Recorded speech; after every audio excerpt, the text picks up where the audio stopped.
उठा के इस देश को बचने दे भाई। क्यों तू इस देश के पीछे पड़ा है प्रेतात्मा कहीं का? आ रहे हैं संसद की तरफ, जनता आ रही है, भाग जाओ, झोला उठा के भागते बने तो। अरे सड़कों पर निकलो, सभी मकानों से जंग लड़ो इन बेईमानों से। अरे ना मैं जहर उगाऊंगा, ना जहर खाऊंगा, ना जहर अपने प्यारे देश को खिलाऊंगा। यह है किसानों का धर्म। ले लाए थे आक्रांता लूटने के लिए, शोषण करने के लिए। ऐसे ये कुकर्मी आते चैलेंज करके। तो सबसे पहले तो हम सजग भारत के समस्त दर्शकों का अभिनंदन करते हैं। तरह से पीछे से गोली मार के उस किसान पुत्र को इन्होंने उसका दीपक बुझा दिया। तुम्हें नर्क में भी तुम्हारे ऊपर यमराज के वो डंडे पड़ेंगे। कान खोल के सुन लो, आज कर लो तुम सत्ता का दुरुपयोग। वक्त बदलता है, कालक्रमेण जगता परिवर्तमाना, चक्रार पंक्ति गच्छति भाग्य पंक्ति। सृष्टि में रूप, पद, धन और बल ये शाश्वत नहीं है, स्थिर नहीं है। आज तुम्हारे पास पद है, कर लो बेटा पदों का दुरुपयोग, कर लो। लेकिन जब समय आएगा तो तुम्हें तुम्हारे क्रिया की प्रतिक्रिया गुणात्मक रूप से मिलने वाली है, गुणात्मक रूप से। यहां नहीं तो यमराज के यहां अवश्य। नोट कर लो मेरी बात को। मैं शंखनाद करके देश की जागृति के लिए तुम्हारे सजग भारत चैनल के प्लेटफॉर्म से एक निवेदन करना चाहता हूं, जो मुझे मां सिखाया करती थी।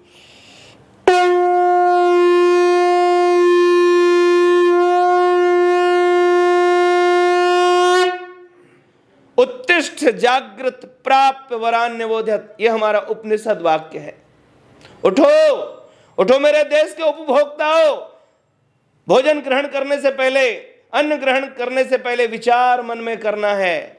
आहा, ये जो अन्नदाता किसान है इसके प्रति कृतज्ञ बनिए देशवासियों। कोरोना ने बता दिया कि सीमा पर जवान और खेत पर किसान, इनके ऊपर लॉकडाउन। बोलो लगा क्या? मेरे कमेंट बॉक्स में आप अपना नंबर और अपना एड्रेस देकर के मेरे संपर्क में आइए। मैं समस्त दर्शकों को अपना नंबर दे रहा हूं 9005764468। परिव्राजक दयाशंकर दास। कोरोना के लॉकडाउन में किसान और जवान पर कोई प्रभाव पड़ा क्या? दोनों अपनी ड्यूटी पर मुस्तैद थे। ये अन्न उगा रहा था और वो वहां सीमा पे प्रहरी बन करके माइनस टेम्परेचर में, और चाहे आपके वहां पर तपते हुए रेगिस्तान में अपनी ड्यूटी निभा रहा था। इतने खुले में नंबर दे रहे हैं। नंबर तो देखिए तमाम जगह तक जा सकता है, चाहे वो भाजपा आईटी सेल में क्यों ना जाए या तमाम भाजपा के नेता। इसीलिए तो थोड़ा सा तो खौफ रखिए ना, इसीलिए तो नंबर दे रहे हैं। आइए आप, इसीलिए नंबर दे रहे हैं क्योंकि 3 संहारत जगत को सती संत और सूर, और 3 बिगाड़त जगत को कपटी कहरकूर। इस भ्रष्ट कांग्रेस को इसलिए देश ने नकारा था। 55 साल इनके कुकर्मों के कारण हमारा देश बहुत उदार है, बहुत लंबे समय तक लोगों को मौका देता है।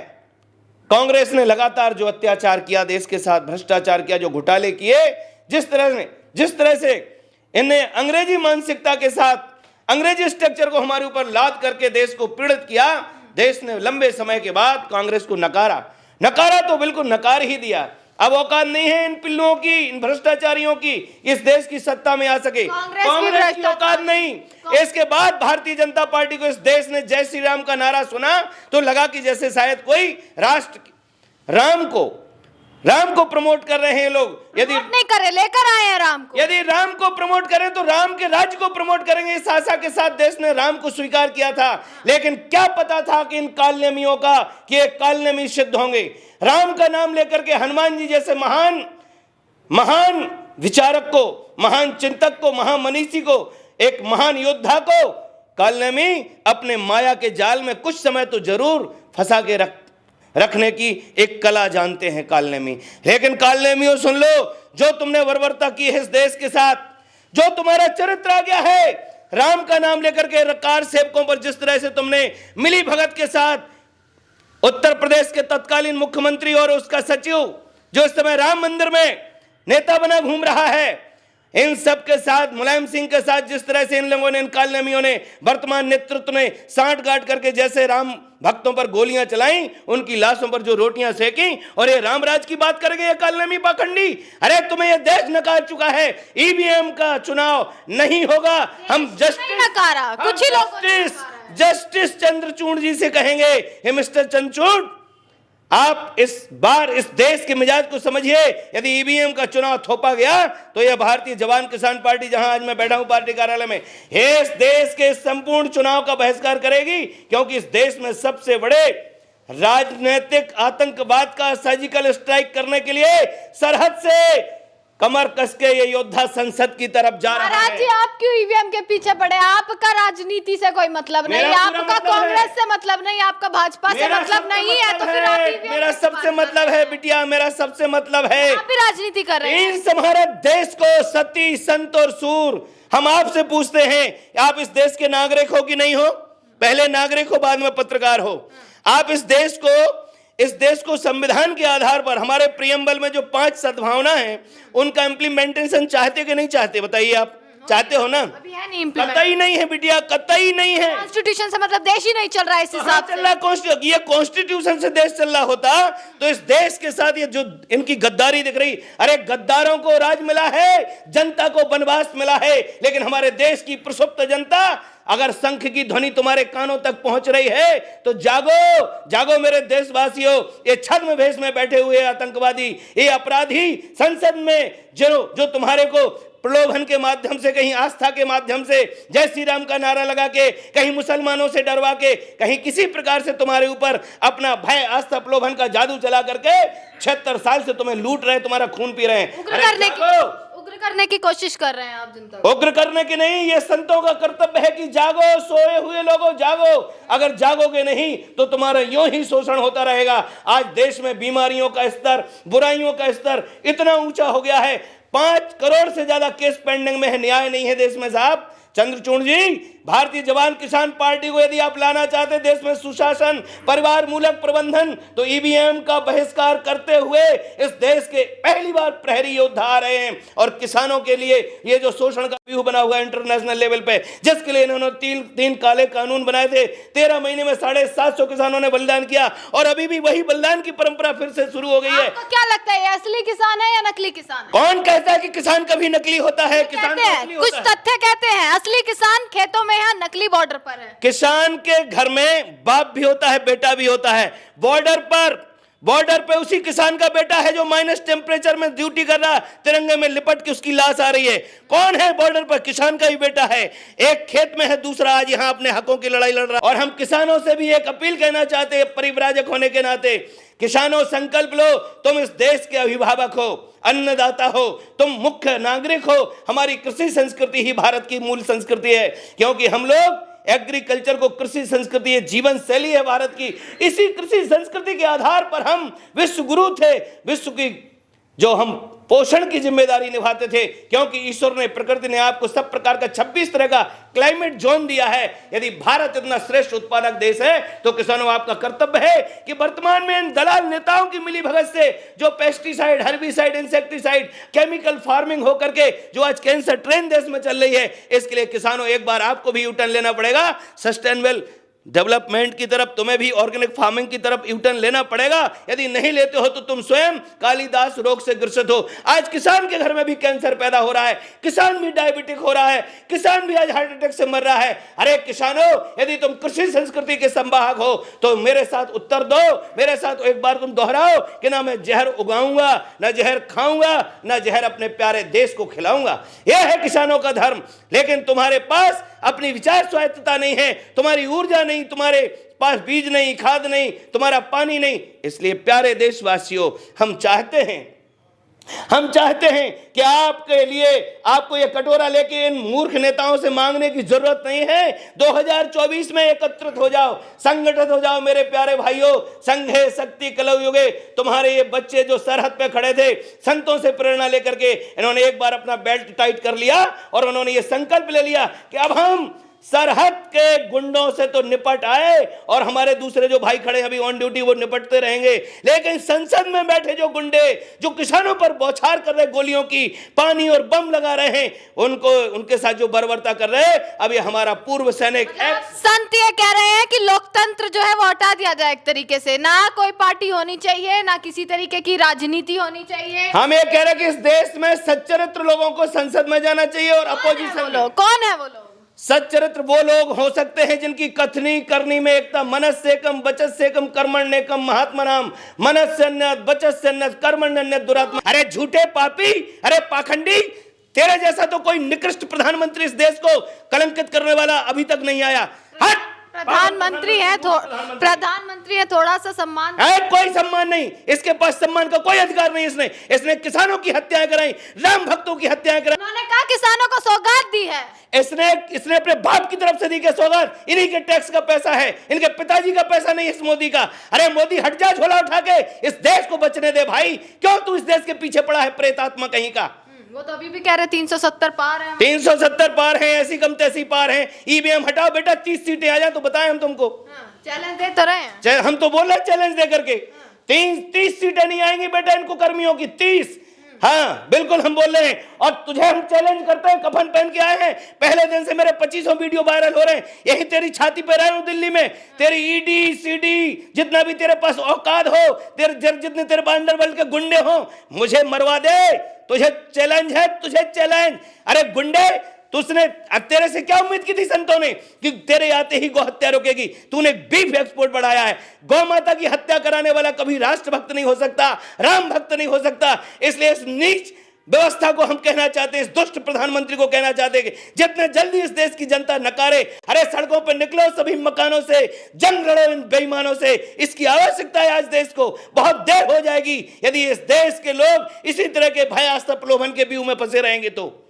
बोलो बेटा। आप किसानों के साथ हैं। अरे हम किसानों के साथ में, हम पूरी मानव सभ्यता के साथ हैं। कितने संत जाएंगे? मैं विश्वनाथ और जगन्नाथ का सेवक हूं। मैं पूरे विश्व की 8 अरब मानव सभ्यता के साथ हूं। इस देश की जिम्मेदारी, विश्व गुरुत्व की भावना को जो आज ये लोग जिस तरह से भांड बन के बोल रहे हैं, इनके बस का नहीं है इस देश को विश्व गुरुत्व के स्थान पर स्थापित करना। क्योंकि माना कि इनका विश्व गुरु की परिकल्पना क्या है। यदि ये विश्व गुरु बनना चाहते हैं तो माना कि दुनिया इनका शिष्यत्व धारण करेगी। क्या कोई गुरु अपने शिष्यों को मांस मदिरा का सेवन करवाता है? मैं आपसे पूछता हूं, आज दुनिया में हमारा देश के साथ पूरी दुनिया में दुनिया के जितने नेता आज जिस तरह से मानव सभ्यता को असरत की ओर धकेल रहे हैं, ये भारत के संतों की पुकार है। अरे पागलों, अरे राक्षसों, युक्ताहार विहारस्य युक्त चेष्टस्य कर्मसु युक्त स्वप्ना बोधस्य योगो भवति दुःखा।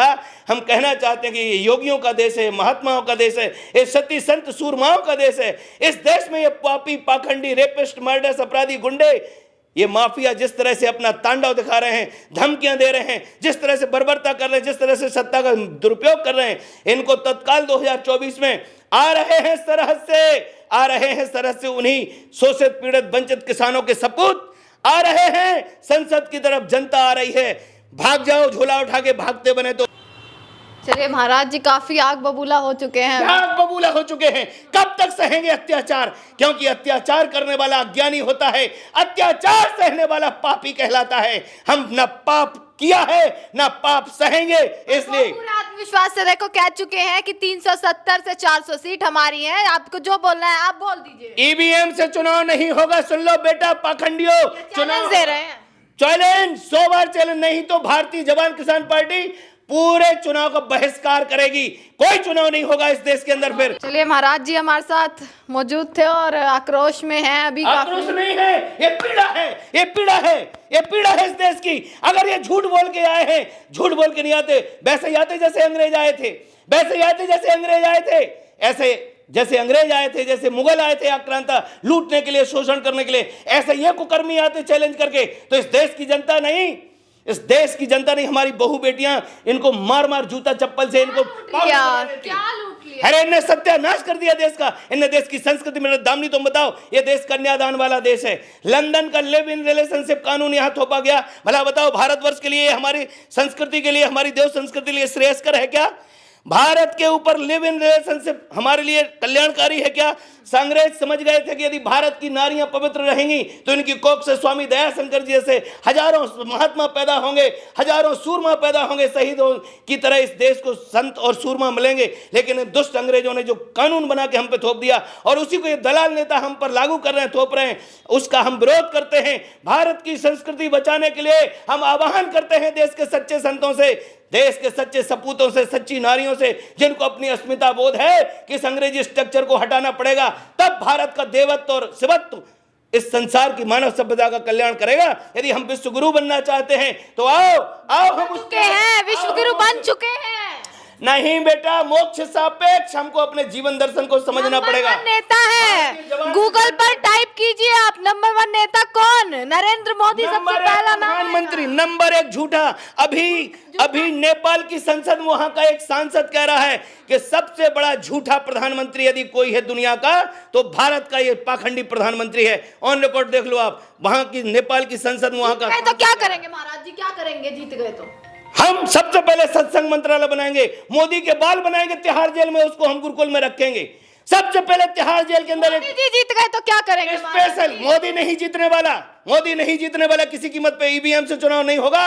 तो मोदी की औकात क्या है जो देश में जीत जाए? मोदी बोलिए, मोदी के अंदर ऐसा क्या है सिवाय पाखंड के? गरीब के बेटे हैं। कुछ नहीं है, बहुत बड़ा पाखंडी है, बहुत बड़ा पाखंडी है, बहुत बड़ा पाखंडी है। गरीब के बेटे चाय बनाकर, देखिए जो मेहनत होती है वो तो हर कोई करता है, पर कुछ उनकी नहीं है बेटा। यही तो इस दुष्ट मीडिया का, ये जो कोर मेन स्ट्रीम मीडिया है, इस भ्रष्ट दुष्ट बिकाऊ मीडिया ने इस तरह का उसका नाटक प्रस्तुत किया है कि देश बेचारा भूल गया है उसकी माया में, मीडिया की माया में। मीडिया की माया बेटा, हम इन बेचारे छोटे छोटे यूट्यूबर को धन्यवाद देते हैं और तुम्हारे माता पिता को हम प्रणाम करते हैं, तो तुम सत्य की आवाज बन रहे हो महात्माओं की। पूरा देश पुकार रहा है इन दुष्टों को। की बात करे वो अच्छा, और जो उनकी बात करे वो जो करे वो अच्छा नहीं, जो सत्य की बात करे वो अच्छा। आप सत्य है, मतलब हम सत्य हैं, 100% सच बोलते हैं। 101, 108% सत्य हैं, क्योंकि सत्य में हो जाते नान्यतम। क्यों नहीं होगा हमें अपने आप पर भरोसा?